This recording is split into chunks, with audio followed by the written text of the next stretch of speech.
प्रत्येक व्यक्ति अपने जीवन में कुछ लक्ष्यों को निर्धारित करता है जिससे वह अपनी योग्यता और अपनी प्रगति की परख करता है।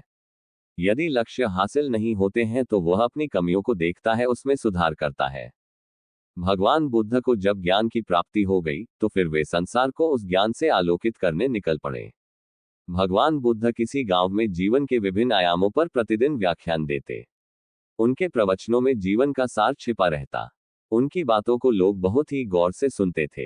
एक व्यक्ति बिना नागा किए उनके व्याख्यान सुनता।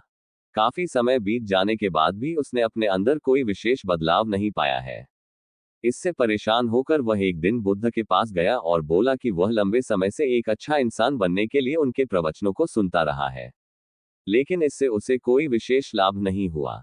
वह एक अच्छा इंसान नहीं बन पाया। उसमें कोई बदलाव नहीं आया है।